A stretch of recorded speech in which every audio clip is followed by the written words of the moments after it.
I pull up, you know I be moving. Moving the foreign, I'm cruising. The money I'm speaking is fluent. All of my business booming. Stacking my cash in abundance. Yo les postos, voici la nouvelle collection du site Champions 11. Vous avez toujours moins 5% avec le code promo Sacha10. Vous y retrouverez tous les nouveaux survêts et tous les nouveaux maillots de vos clubs préférés. Le lien est en bas en description. Je voulais revenir un petit peu sur les enjeux du match ce soir entre le Paris Saint-Germain et le Red Bull Leipzig. Paris joue sa saison parce que Paris ne pense qu'à la Ligue des Champions. Même en Ligue 1, Paris est premier. Mais on sait que Lille, Lyon et Marseille, qui a 2 matchs de retard, sont juste derrière. Donc voilà, tout n'est pas gagné. Les enjeux financiers, l'avenir, le projet, il y a beaucoup de choses à dire. Avant de parler de ça, je tenais à dire que voilà, comme vous le savez, cette vidéo s'adresse surtout aux vrais supporters du Paris Saint-Germain, parce qu'on sait qu'il y a vraiment beaucoup de footix qui sont pour le Paris Saint-Germain juste parce qu'il y a Neymar et qu'il y a Mbappé, ou juste depuis 2011, depuis l'arrivée de QSI.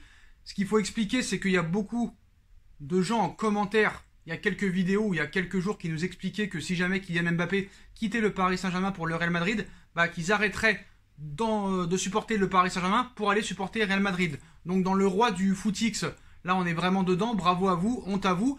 Et dès qu'ils ont commencé à se faire insulter par d'autres commentaires, bien sûr, ils ont supprimé leur message. Aucun argument, bien sûr. Bon, c'est souvent des petits de 10, 15 ans, voire 20 ans, des fois. Il n'y a pas que les ados qui sont des footix. Mais bref, avant de commencer les arguments pour expliquer pourquoi ce serait dramatique et une honte, mais dramatique surtout et un enfer si le Paris Saint-Germain ne passait pas ce soir, je tenais pas à faire la victime, mais voilà. Bon, on a 91 000 abonnés sur cette chaîne, bientôt 92 000.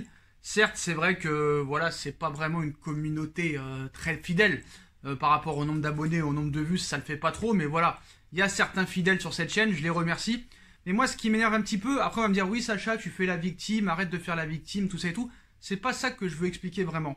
Par exemple, quand il y a eu le dossier Neymar, où j'expliquais 2 ou 3 mois avant que Neymar resterait au Paris Saint-Germain et qu'il n'irait et qu'il ne retournerait jamais au FC Barcelone, très peu de gens on dit bravo Sacha, t'as eu raison, contrairement à ce que disaient tous les médias espagnols, tous les médias français, jusqu'à la dernière minute qu'ils pensaient que Neymar allait retourner au Barça. Moi j'ai toujours défendu ma cause en disant que Neymar ne quitterait jamais le Paris Saint-Germain. J'ai mis tous les arguments sur la table, tous les arguments possibles et imaginables.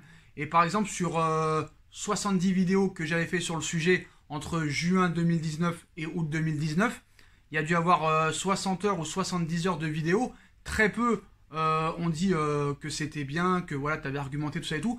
Mais beaucoup, par exemple, ont retenu, par exemple sur le cas Ousmane Dembélé, tout le monde a retenu, genre sur la vidéo de Neymar, que je disais que j'avais confondu Moussa à Ousmane. Et il y a plein de petits trucs comme ça. Donc moi, à chaque fois que je fais une petite erreur, on te le fait bien remarquer. Donc c'est bien de te le faire remarquer, mais tu peux le faire remarquer gentiment. Donc oui, hier, j'ai fauté, j'ai dit que Presnel Kimpembe serait en défense centrale. Non, Presnel Kimpembe est suspendu comme Idrissa Gueye parce qu'ils ont reçu un carton rouge lors du match aller. Donc excusez-moi pour cette erreur, je reconnais mes erreurs. Merci à ceux qui m'ont rappelé que Kimpembe était suspendu. C'est vrai que je l'avais oublié, mais voilà. Quand il y a des choses négatives, on te le fait bien remarquer, mais quand tu dis des choses positives, il y a très peu de gens qui te le font remarquer. Il y a des gens, mais très peu. Bref, on va pas s'apitoyer sur son sort du matin au soir, ça ne sert à rien, on l'a bien vu au fil des années. Donc, sur les enjeux de ce soir. Alors déjà, il faut expliquer aux supporters du Paris Saint-Germain, on a l'impression que ce soir, Paris joue contre le Bayern de Munich ou Liverpool. Oh, le Paris Saint-Germain joue contre le Red Bull Leipzig. Le Paris Saint-Germain a un budget 10 fois supérieur à celui du Red Bull Leipzig. Sur le papier, le Paris Saint-Germain a des meilleurs joueurs que le Red Bull Leipzig. Donc certes, le Paris Saint-Germain n'a pas de coach, n'a pas de staff technique, n'a pas de kiné, n'a rien du tout si tu veux, mais voilà, faut arrêter de croire que c'est un exploit si tu bats le Red Bull Leipzig ce soir. Faut arrêter, faut redescendre sur terre. Paris est favori contre Leipzig.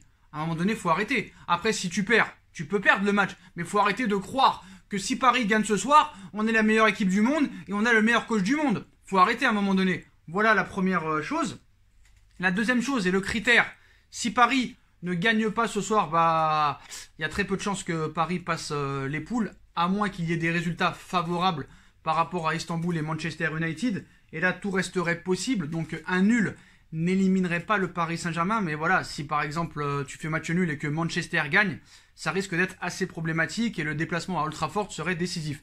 En cas de défaite, c'est catastrophique, je pense que là, Tuchel ne continuera pas. Donc, on nous a expliqué que le licenciement de Thomas Tuchel ne pouvait pas se faire vu le contexte financier, que Paris voulait faire des économies, que Paris ne voulait plus investir au Paris Saint-Germain pendant quelques temps.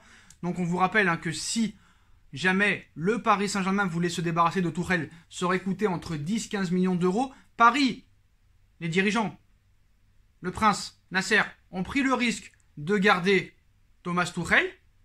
Ils n'ont pas voulu dépenser 10 millions d'euros. Malheureusement, ce risque pourrait leur coûter beaucoup plus cher.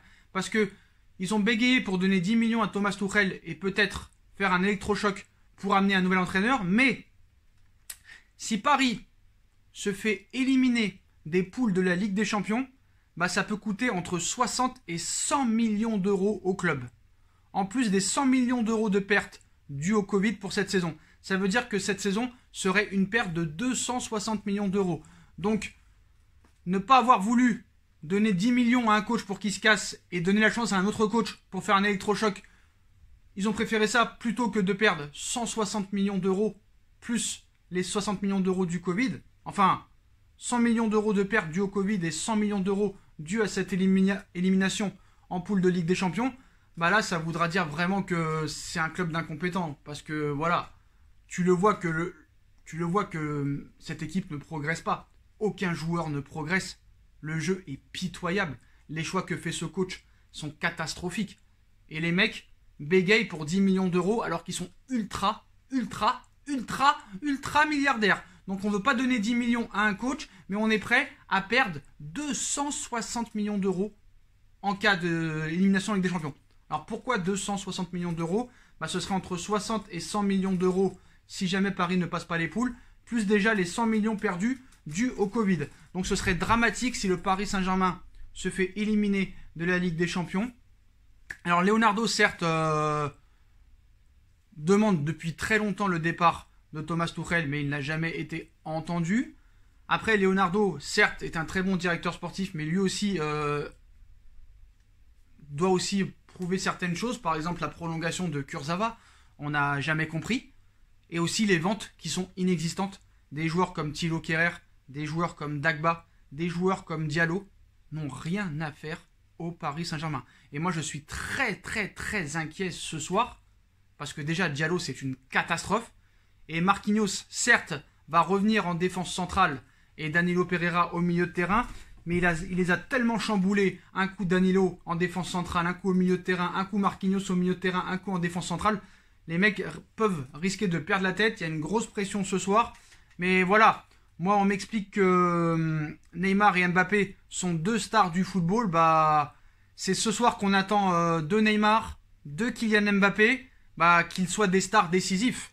Parce que je vous rassure, aussi un autre enjeu, si Paris se fait éliminer des poules avec les investissements qu'il y a eu dans le passé, et bah, je peux vous dire que les Marseillais, les Lyonnais et tous les autres clubs européens vont bien se foutre de notre gueule, les Postos. Voilà les Postos, j'espère quand même qu'on gagnera parce que beaucoup demandent la défaite ce soir du Paris Saint-Germain pour enfin se débarrasser de Tuchel en tant que vrai supporter parisien. Même si tu aimerais que Tuchel dégage, tu ne peux pas souhaiter la défaite de ton équipe malheureusement. Donc ce soir on sera tous derrière le Paris Saint-Germain.